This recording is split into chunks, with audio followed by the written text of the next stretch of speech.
33절까지였나요? 예. 사실 오늘 주제는 다시 세움 8번째입니다. 다시 세움 8번째. 사실 다시 세움을 마치려고 그러다가 이것도 한 번 더 넣었으면 좋겠다 이런 마음이 늘 있다가 할까 말까 하다가 하기로 했습니다. 그래서 오늘 다시 세움 8번째, 자족하는 마음, 또 단순한 삶, 이게 이제 여러분들이 매일매일 점검해야 할 8번째입니다. 그래서 오늘은 이 부분에 대해서 우리가 말씀을 나누겠습니다. 누가복음 12장 16절 말씀 읽겠습니다. 또 이 비유로 그들에게 말하여 이르되 한 부자가 그 밭에 소출이 풍성하매 심중에 생각하여 이르되 내가 곡식 쌓아둘 곳이 없으니 어찌할까 하고, 또 이르되 내가 이렇게 하리라, 내 곡간을 헐고 더 크게 짓고 내 모든 곡식과 물건을 거기 쌓아두리라. 또 내가 내 영혼에게 이르되 영혼아, 여러 해 쓸 물건을 많이 쌓아두었으니 평안히 쉬고 먹고 마시고 즐거워하자 하리라 하되, 하나님은 이르시되 어리석은 자여, 오늘 밤에 내 영혼을 도로 찾으리니 그러면 내 준비하는 것이 누구의 것이 되겠느냐 하셨으니 자기를 위하여 재물을 쌓아두고 하나님께 대하여 부여를 이와 같으니라. 또 제자들에게 이르시되 그러므로 내가 너희에게 이르노니 너희 목숨을 위하여 무엇을 먹을까, 몸을 위하여 무엇을 입을까 염려하지 말라.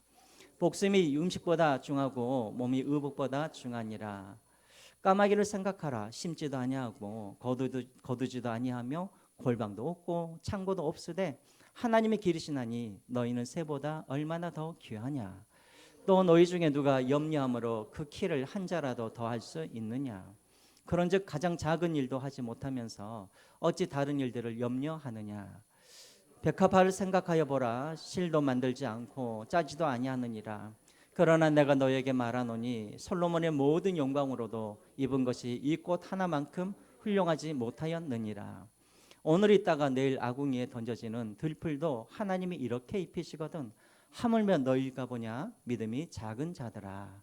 너희는 무엇을 먹을까 무엇을 마실까요? 구하지 말고 근심하지도 말라. 이 모든 것은 세상 백성이 구하는 것이라. 너희 아버지께서는 이러한 것이 너희에게 있어야 할 것을 아시느니라. 다만 너희는 그의 나라를 구하라. 그리하면 이런 것들을 너희에게 더 하시리라. 적은 무리여 무서워 말라. 너희 아버지께서 그 나라를 너희에게 주시기를 기뻐하시느니라. 너희 소유를 팔아 구자여 낡아지지 아니하는 배낭을 만들라. 곧 하늘에 둔 바 다함이 없는 보물이니 거기는 도둑도 가까이 하는 일이 없고 좀도 먹는 일이 없느니라. 34절까지 같이 읽겠습니다. 34절 시작. 너희 보물 있는 곳에는 너희 마음도 있느니라. 아멘. 우리 여사님들과 우리 같이 인사하겠습니다. 너무나 보고 싶었습니다. 사랑합니다. 축복합니다. 우리 같이 인사하시죠.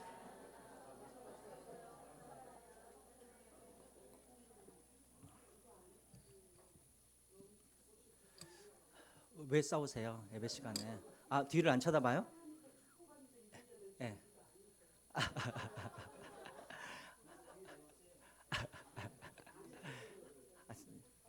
싸우지 마세요.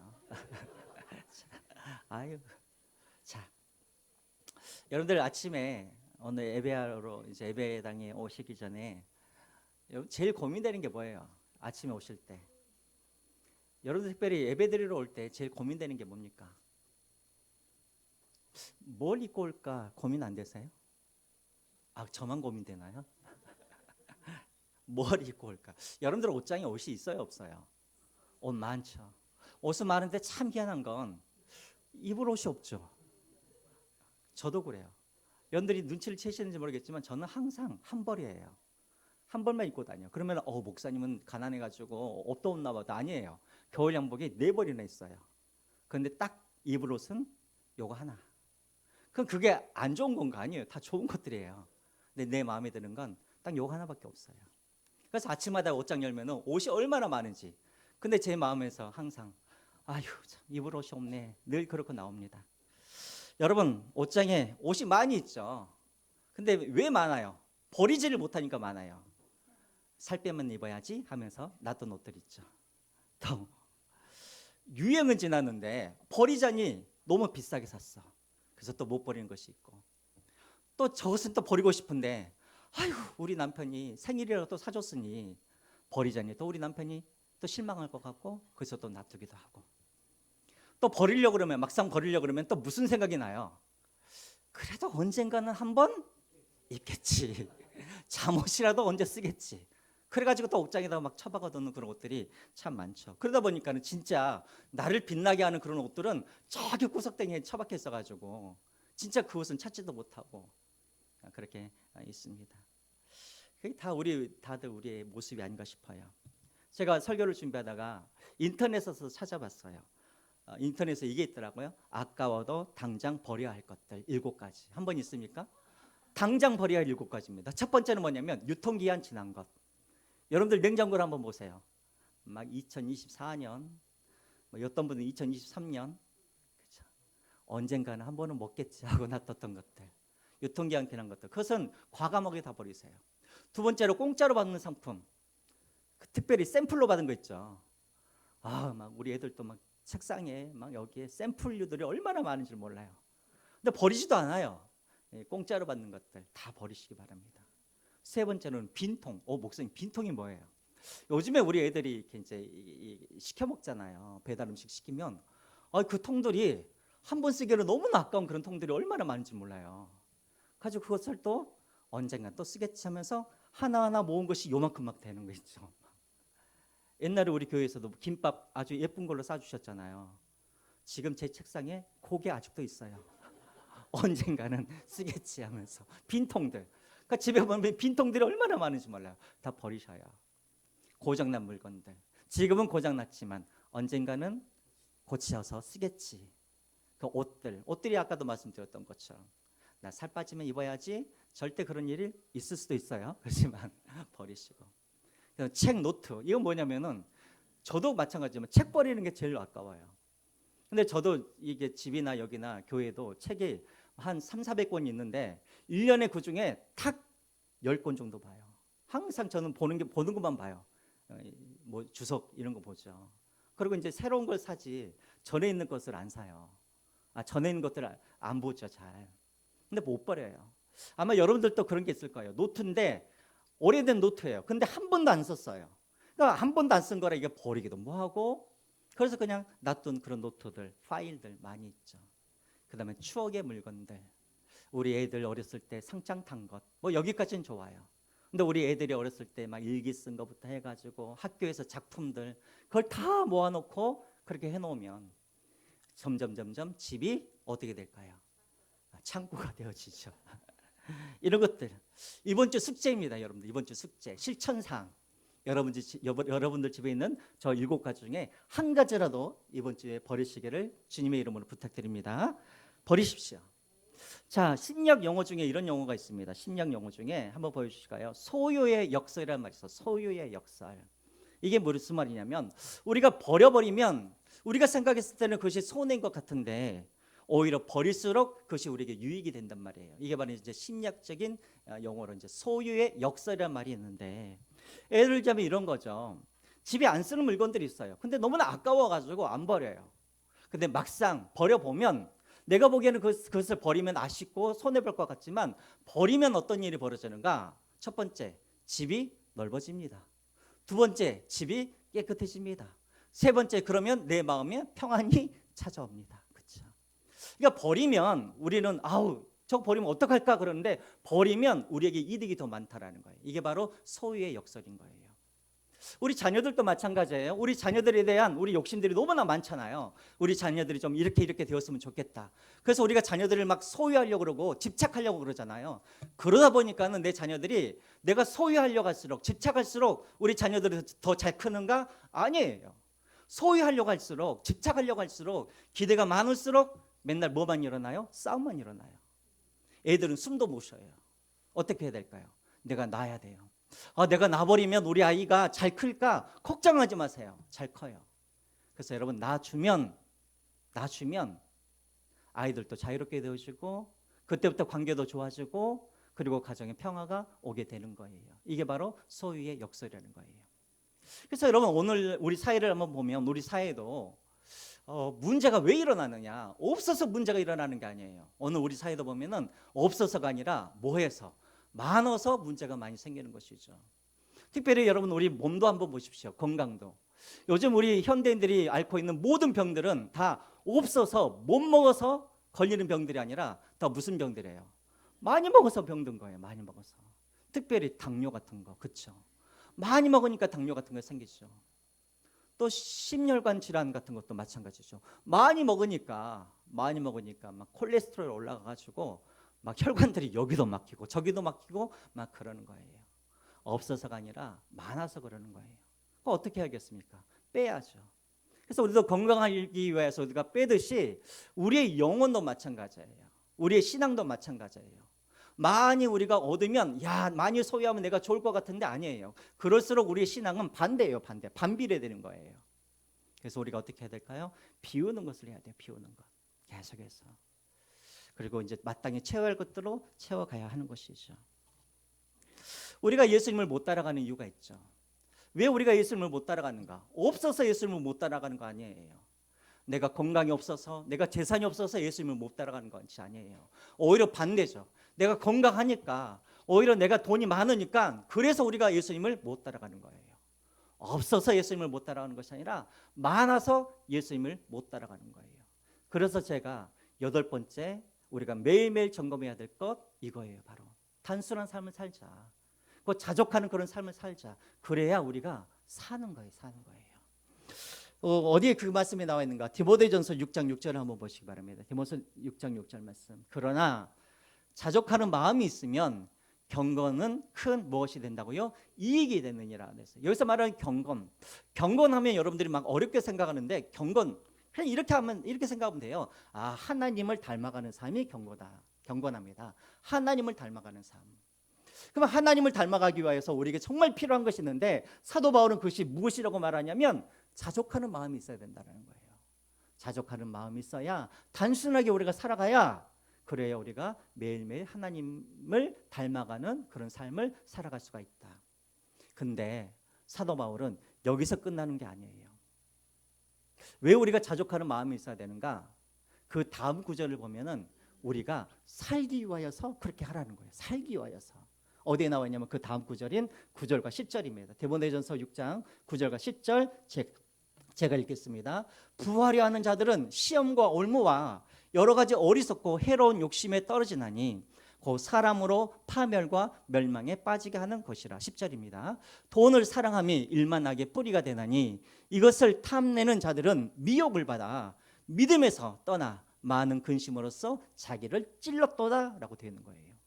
그러니까 여러분 우리는 우리가 자족하는 마음, 단순하게 사는 삶, 이것이 참 우리가 신앙생활에 도움이 되지 이 정도가 아니란 말이에요. 9절과 10절은 무슨 말이냐면 너희들이 자족하지 않으면 너희들이 단순하게 살지 않으면 거꾸로 말하면 맨날 너희들이 부하려고 하고 맨날 많은 것을 쌓으려고 하면 그것이 너희들의 생명을 뺏어간다는 거예요. 그러므로 여러분 우리는 자족하는 마음을 갖는 건 참 좋은 것이지 이게 아니라 있어도 되고 없어도 되는 그런 마음이 아니라 이 자족한 마음은 반드시 우리에게 있어야 우리가 이 생명의 길을 우리가 걸어갈 수가 있다는 거예요. 거꾸로 자족하는 마음이 없고 우리가 단순하게 살지 않고 계속해서 우리가 더 많은 소유를 우리가 추구하면서 살아가게 되어지면 결국은 우리가 10절에 나와 있는 것처럼 믿음에서 우리가 떨어져 나가게 될 거라는 거예요. 그러면 여러분 매일매일 우리가 점검해야겠죠. 내가 단순하게 살고 욕심을 부리지 아니하고 내가 날마다 스스로 만족하는 그런 삶을 살아가야 되는 것, 이것은 내가 살기 위하여서 그렇게 하시라는 거예요. 근데 우리가 이제 오해하는 것이 있어요. 어떤 오해하는 것이 있는가? 자, 저를 한번 보세요. 자, 여러분들 매일매일 내게 있는 것에 만족하며 사는 건 쉬워요, 어려워요? 안 생각해 보셨어요? 쉬워요, 어려워요? 어려운 분들도 있고 쉬운 분들도 있고. 어려워요. 저도 목사이지만 저도 자족하는 마음이 갖기가 쉽지 않아요. 저는 요즘에 페이스북을 잘 안 봐요. 페이스북을 보면은 목사님들, 동기 목사님들의 그런 소식들이 막 있잖아요.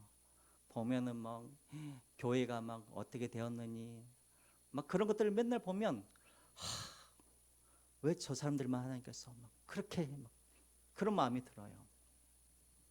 자족하는 마음을 갖는다는 거 쉬운 일이 아니죠. 그러면 우리는 이렇게 오해를 해요.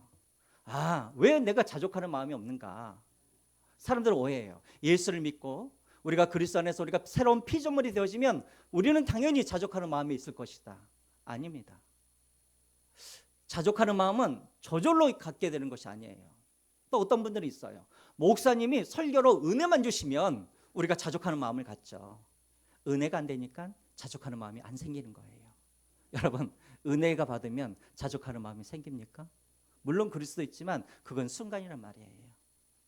우리가 이제 오해할 때 오해하지 말할 게 뭐냐면, 이렇게 자족하는 마음, 단순한 삶, 이것은 내가 은혜 받았다 그래서, 내가 예수님을 믿고 내가 변화받았다 그래서 자동적으로 이 마음이 생기는 게 기단이다. 아니란 말이에요. 그게 어디에 나와 있는가? 빌립보서를 한번 보시기 바랍니다. 빌립보서 4장 11절 말씀, 우리 같이 한번 읽겠습니다. 시작. 내가 궁핍함으로 말하는 것이 아니니라. 어떠한 형편이든지 나는 자족하기를 뭐 했다고요? 배웠대요. 자족하는 마음이 그냥 생기는 것이 아니라 사도 바울은 뭐라고 그러냐면 이 자족하기를 나는 뭐 했대요? 배웠대요. 또 12절에도 볼까요? 나는 비천에 처할 줄도 알고 풍부에 처할 줄도 알아. 모든 일 곧 배부름과 배고픔과 풍부와 궁핍에도 처할 줄을 아는 일체의 비결을 나는 자동적으로 가졌대요. 뭐 했대요? 배웠대요. 그러니까 여러분, 배웠다는 말은 무슨 말이냐면 매일매일 나는 그것을 가지고 반복적으로 훈련을 했단 말이에요. 그러니까 여러분, 내가 자동적으로 은혜 받으면 내가 자동적으로 내가 그냥 자족하고 만족하고 남들이 어떻게 살아가든지 나는 하나님으로 만족하면서 그렇게 살아가는 것이 아니라 매일매일 이것이 내 안에 반복적으로 훈련되어지고 의지적으로 내가 결단하고 훈련하면서 내가 그것을 배워가야 된다는 거예요. 근데 우리는 이것을 훈련이라고 생각하지 않기 때문에 우리는 자족하는 마음을 갖기가 쉽지 않은 거예요. 13절 한번 보시기 바랍니다. 어떻게 우리가 훈련해야 되는가? 내게 능력 주신 자 안에서 내가 모든 것을 할 수 있느니라. 이 훈련은 어떻게 되냐면 하나님께서 주시는 힘으로, 하나님께서 주시는 그 은혜와 능력으로 우리가 매일매일 훈련을 해야 된다는 거예요. 자족하는 것. 이 훈련을 누가 먼저 했냐면 이스라엘이 광야에서 이 훈련을 했어요. 이스라엘 백성들이 광야에서 어떤 훈련을 했냐면 일용할 양식 훈련을 매일 했죠. 광야에서 일용할 양식 훈련. 다 기억나시죠? 일용한 양식 훈련이라는 게 뭐예요? 이들이 광야로 갔어요. 먹을 것이 없어요. 근데 하늘에서 뭐가 떨어졌어요? 만나가 떨어졌어요. 그래서 사람들이 하늘에서 만나가 떨어지니까 이 귀한 것 하면서 어떤 사람들은 3일치, 어떤 사람들은 7일치 막 걷어들였단 말이에요. 걷어들였더니 하루가 지나니까 어떻게 되었어요? 다 썩어버리는 거예요. 하나님께서 뭐라 그럽니까? 단 하루치만 걷으래. 하루치만. 아니, 하루치만 걷었다가 내일 하나님 안 주시면 어떻게 합니까? 하나님이 믿으래요. 내 말만 믿으면 내가 매일매일 주겠대요. 자, 하루치 걷었어요. 먹었어요. 없어요. 그 다음날 눈을 떠봤더니 또 하나님께서 하늘에서 만나를 주세요. 그 다음날도 마찬가지고 그 다음날도 마찬가지고. 이게 바로 일용할 양식 훈련인 것이죠. 이것을 통해서 하나님께서 무엇을 알려주시냐면 우리는 떡으로만 사는 사람들이 아니라 뭘로 사는 사람들? 하나님의 말씀으로 사는 사람이라는 것을 알려주시기 위해서 그렇게 훈련하신 것이죠. 하나님은 이렇게 우리가 쌓아두고 사는 사람이 아니라 우리로 하여금 매일매일 하나님을 신뢰하며 단순하게 자족하면서 살기를 하나님은 원하신다라는 거예요. 그런 사람들이 하나님을 따라갈 수가 있습니다. 목사님, 그러면 훈련을 하라 그랬는데 우리는 매일매일 어떤 훈련을 해야 우리가 자족하는 마음을 우리가 가질 수가 있을까요? 그 내용들이 바로 오늘 누가복음 12장에 그런 내용들이 나와 있죠. 첫 번째 한번 보여주실까요? 첫 번째, 우리가 자족하는 마음을 갖기 위해서, 단순한 삶을 살기 위해서 우리에게 훈련이 돼야 되는데 어떤 훈련을 해야 되냐면 먼저 보는 훈련을 해야 돼요. 어떤 보는 훈련을 해야 되냐면 1번 한번 보시기 바랍니다. 어떤 훈련이요? 삶의 끝을 보는 훈련을 해야 되는 거예요. 삶의 끝을 보는 훈련. 무슨 말인지 다 아시죠? 오늘 본문에 보면은 한 부자가 나옵니다. 이 부자가 한 해에 엄청나게 그렇게 풍년이 들었어요. 그래서 소출이 많아졌어요. 그래서 이 사람에게 고민이 생겼어요. 이 소출을, 이 열매들을, 곡식들을 어디에다가 쌓아둘까? 그 사람이 뭘 생각합니까? 지금 창고를 부숴버리고 큰 창고를 만들어가지고 그 소출을 내가 쌓아둬야겠다.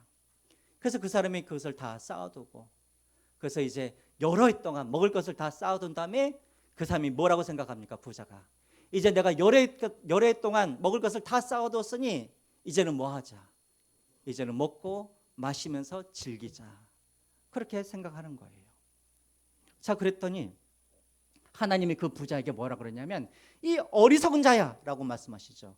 왜 어리석은 자야 라고 말씀하시냐면 20절에 그 이유가 나와 있죠. 20절 저기 앞에 보시기 바랍니다. 하나님은 이르시되 어리석은 자여 오늘 밤에 네 영혼을 도로 찾으리니 그러면 내 준비하는 것이 누구의 것이 되겠느냐 하셨으니. 무슨 말이에요? 네가 지금 여러 해 동안 네가 쌓아둘 것을 쌓아두고 이제는 내가 즐기자 하는데 내일이 네 것이냐 이 말이죠. 내일이 네 것이냐. 내가 당장이라도 네 호흡을 끊어버리면 그 소유가 다 누구의 것이 되겠느냐. 여러분 이 말은 무슨 말이냐면 제가 전에도 여러분들께 말씀을 드렸죠. 여러분들 노후 준비 잘 하고 계셔요? 노후 준비하고 계셔요? 너무나 믿음이 좋으시네. 그럼 이 설교를 하지 말아야겠다. 제가 이런 설교를 하니까 우리 성도님들 노후 준비를 안 하시나 보다. 우리 노후 준비하려고 뭐들 합니까? 다들. 그래도 집 한 채는 있어야 되고 그 다음에 연금에다가 또 기초연금에다가 보험에다가 이런 것들을 다 준비를 하죠. 근데 지금 이 말씀은 무슨 말이냐면 니들이 지금 노후 준비도 중요하지만 더 중요한 건 뭐냐면 뭘 준비하라는 거예요? 사후 준비를 먼저 하라는 거예요. 사후 준비. 사후 준비도 안 해놓고 노후 준비만 하고 있으면 그것은 아무 소용이 없단 말이에요. 왜? 노후 준비 아무리 해도 하나님은 지금 그 생명을 걷어가시면 그 사람의 노후라는 것이 없는데 준비 안 될 그 준비가 무슨 소용이 있냐는 거예요. 먼저 우리는 뭘 해야 되냐면 노후 준비를 하기 전에 먼저 사후 준비를 하라는 거예요. 사후 준비가 뭐예요? 죽은 다음의 일을 생각하라는 거예요. 우리는 지금도 막 우리가 막 20년, 30년, 100년 살 것처럼 그렇게 생각하지만 사람이라는 게 모르는 거예요. 어제도 우리가 뉴스에서 봤잖아요. 강풍에 간판이 날아가가지고 어떤 사람 지나가는 사람이 죽어버렸잖아요. 그 사람이 아침에 일어났을 때 내가 설마 저 강풍에 그 간판이 떨어져가지고 내가 죽을 줄 누가 알았겠습니까? 20대 청년인데. 그 청년은 뭘 생각했겠어요? 내가 30대 내가 결혼하고 40대 아기를 낳고 50대 내가 이것을 이루고 다 그것을 생각했겠죠. 근데 어제 그 생명이 끝이 나버렸잖아요. 여러분 지금 이 말이 그 말이에요. 노후 준비 중요하죠. 근데 노후 준비보다 더 중요한 건 뭐냐면 사후 준비를 하란 말이에요.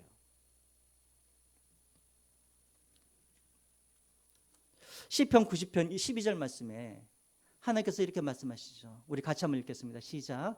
우리에게 우리 날 계수함을 가르치사 지혜로운 마음을 얻게 하소서. 누가 지혜로운 사람이냐면 자기의 남은 일수를 날마다 계산하는 사람이 지혜로운 사람이라는 거예요. 이게 바로 성경에서 말하는 지혜로운 사람이에요. 우리가 생각했을 때 우리는 지혜로운 사람은 통장에 있는 그 통장의 숫자를 세는 것이 우리에게는 기쁨이고 그 통장의 숫자가 늘어나는 것이 이것이 우리에게 힘이 되고 능력이 되는 것 같지만 그 통장의 숫자를 세는 사람들은 어리석은 사람이라고 성경은 말하고 있죠. 뭘 세요? 통장에 있는 숫자를 세지 말고 뭘 세라는 거예요? 네 남은 인생의 일수를 세라는 거예요. 내 인생의 끝이 있다는 것을 알아야 내 삶이 어떻게 될까요? 단순하게 우리가 살아갈 수가 있는 것이죠. 단순하게. 기억하십시오. 한 번 주는 것은 사람에게 정한 것이요. 그 외에는 뭐가 있어요? 심판이 있어요. 아마 여러분 중에는 그런 분들 있을 거예요. 그냥 죽었으면 그냥 다 잊어버리고 그냥 다 끝났으면 좋겠다. 그러면 얼마나 좋겠어요. 근데 그건 아니에요. 여러분들 죽으시면 다 끝이 아니라 하나님이 깨우세요. 야 일어나. 일어나서 뭐예요? 하나님의 심판답에서 우리가 다 쓰게 될 거란 말이에요. 그걸 준비해야 된다는 거예요. 그걸 준비한 다음에 노후 준비하세요. 준비하신 다음에 오늘 그 말씀이죠. 우리가 지금 계속해서 우리가 아침마다 우리가 창세기에 우리가 묵상하고 있잖아요. 보세요. 노아가 120년 동안 뭘 그가 지어요? 방주 짓죠? 그래요. 갑자기 제가 생각이 났어요. 방주를 120년 동안 지어요. 사람들이 다 어리석다고 그러죠. 왜? 사람들은 다 뭘 짓고 있어요? 그때 당시에 성을 짓고 있고 자기 집을 짓고 있고 창고를 지어서 거기서 쌓고 있고, 사람들은 그러고 있는데 노아는 그런 것은 안 짓고 있고 계속해서 방주만 지어요. 왜 그래요? 노아는 무엇을 봤어요? 끝을 봤어요. 심판을 봤어요. 누구를 통하여서? 그의 할아버지가 누구예요? 할아버지가 무두셀라예요. 무두셀라. 무두셀라가 이름이 뭐라 그랬어요? 창을 던지는 자라고 그랬죠. 그 이름의 뜻이 무엇이냐면 무두셀라, 그가 죽는 날이 심판의 날이라는 그런 뜻을 갖고 있어요. 그러니까 할아버지가 늘 옆에서 저 할아버지가 죽는 날은 이 세상이 멸망하는 날이야. 노아는 항상 그 무드셀라를 보면서 항상 뭘 했을까요? 언제 돌아가실지 모르니까 그는 열심히 뭘 했어요? 창고 짓는 게 아니라, 다른 집을 짓는 게 아니라 그는 살기 위해서 방주를 지었단 말이에요.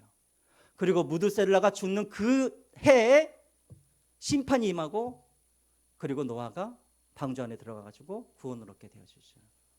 끝을 보고 사는 사람들은 단순하게 살아요. 끝을 보는 사람들은 살기 위해서 노아의 방주를 먼저 짓는 사람들이에요.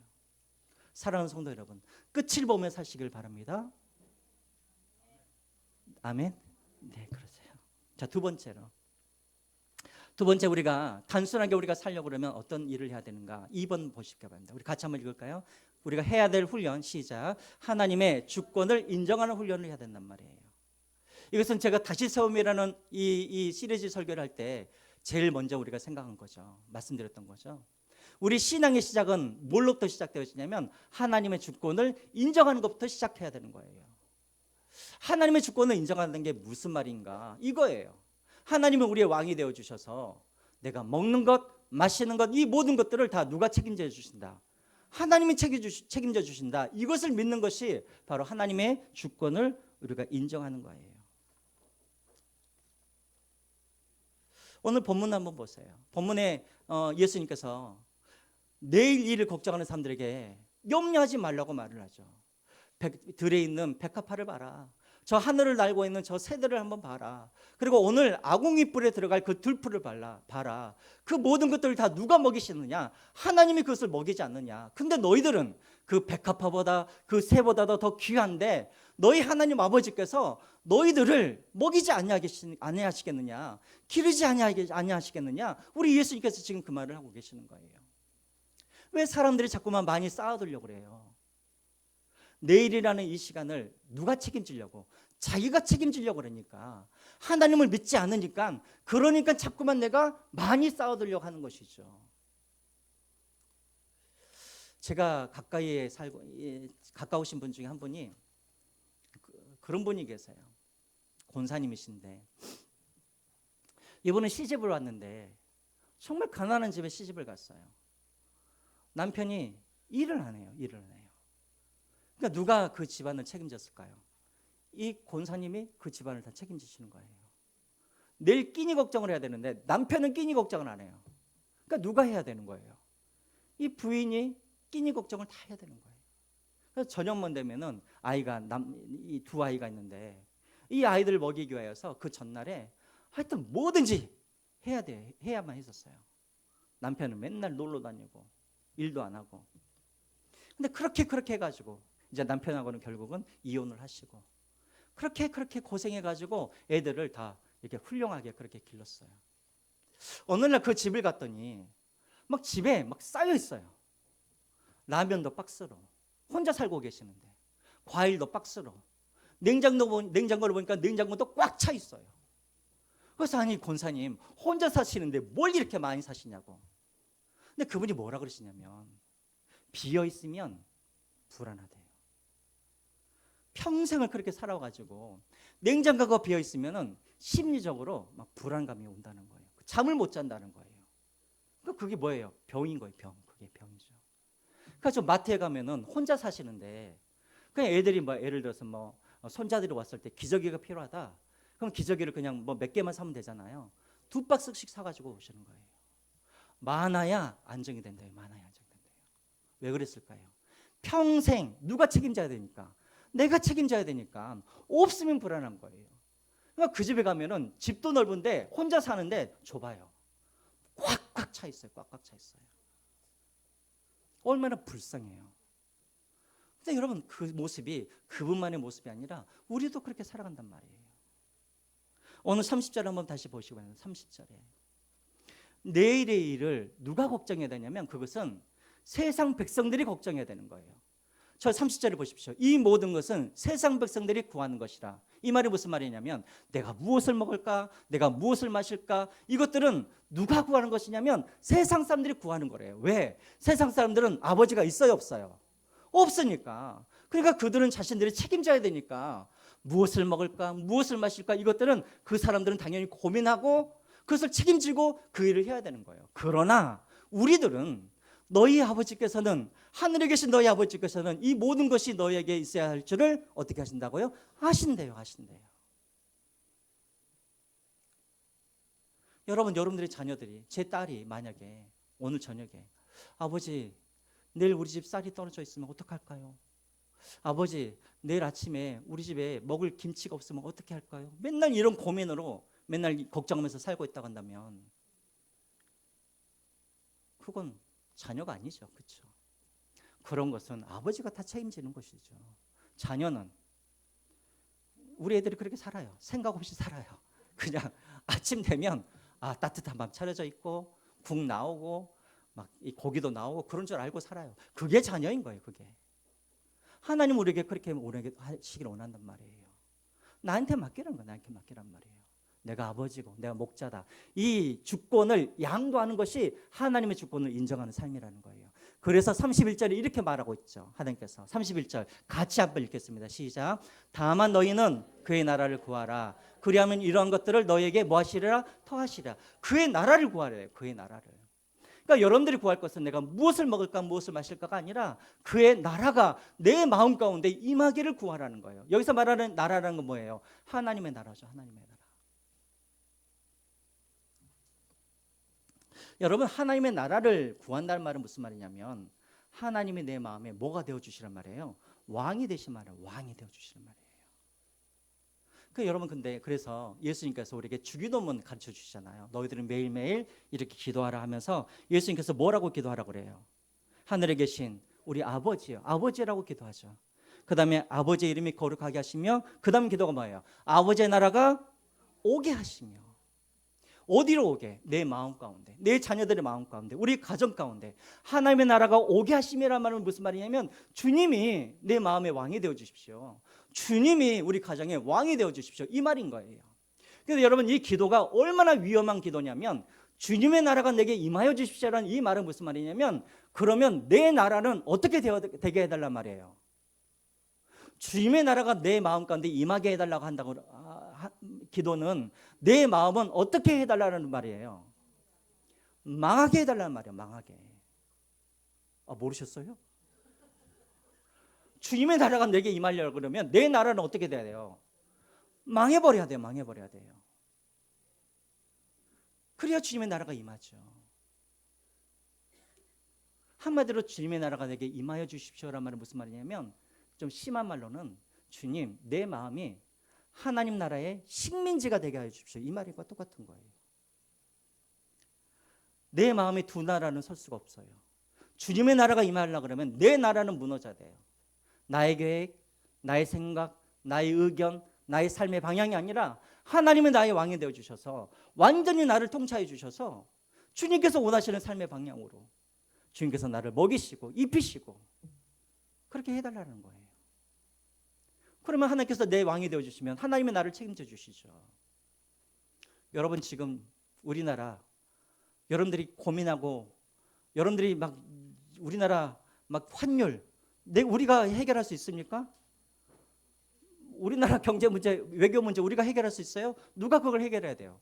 대통령이 그걸 해결해야 되죠. 그렇죠. 우리는 기도할 뿐이지. 마찬가지예요. 하나님은 우리 왕이 되어주시고 내 나라는 무너지고 왕이 되어주셨을 때 뒤에 보세요. 이 모든 것을 너에게 토하여 주시겠다. 무슨 말이에요? 왕이 되어주시면 백성들이 필요한 모든 것들을 내가 책임져 주겠다는 거예요. 그런데 우리는 날마다 뭘 하냐면 독립운동을 한단 말이에요. 어제는 하나님의 나라가 임하게 하여 주십시오. 그래서 하나님의 나의 왕이 되어 주십시오 해가지고 어제는 하나님의 뜻대로 그렇게 살아가요. 하루에 해가 바뀌면 우리는 맨날 뭐 하냐면 독립투사가 돼가지고 맨날 독립운동을 해요. 내 나라를 다시 세우겠다고.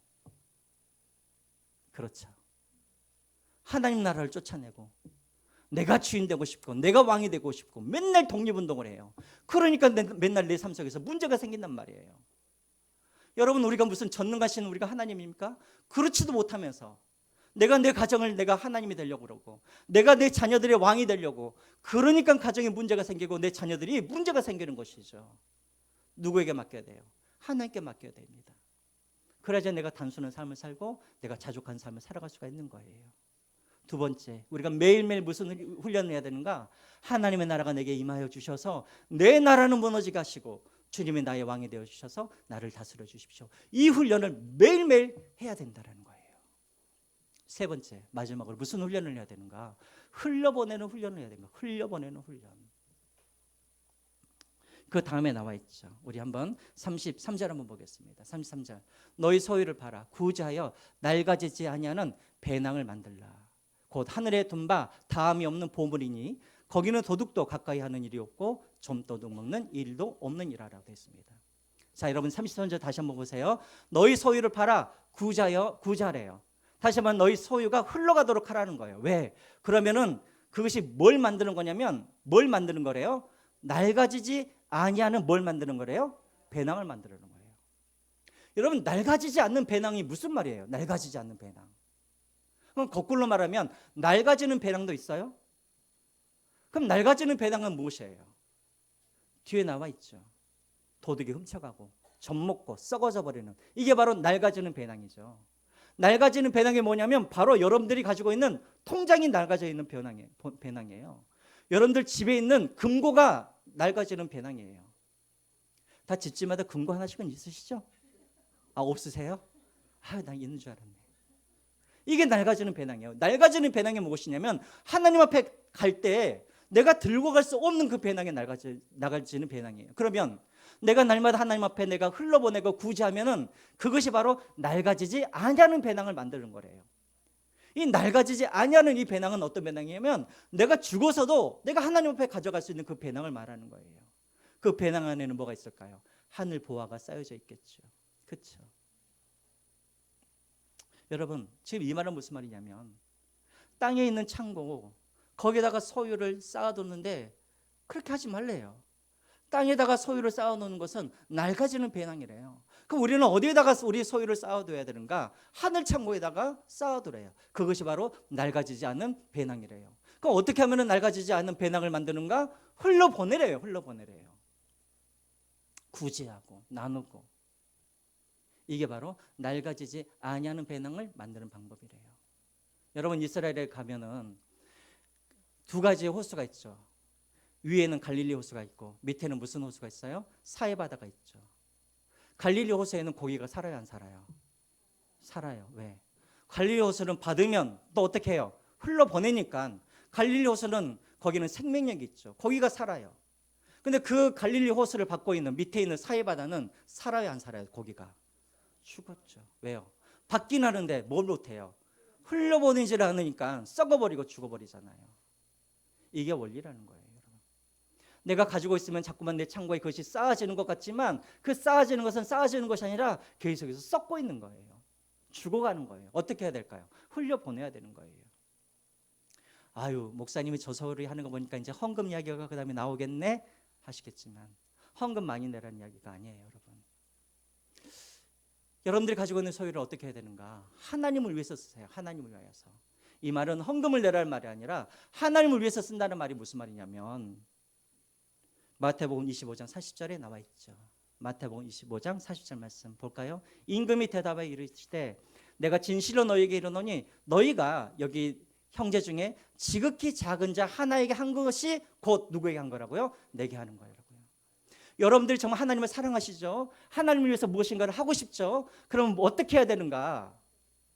가난한 자들, 소외된 자들, 정말 남의 도움 없이는 살아갈 수 없는 사람들, 그들에게 여러분들의 은혜와 여러분들의 물질이 흘러갈 수 있도록 그들을 돕는 것이 하나님께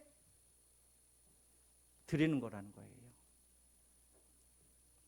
헌금 많이 내라는 소리가 아니에요. 여러분 주변에 보세요. 도움 없이 살아갈 수 없는 사람들이 얼마나 많이 있습니까?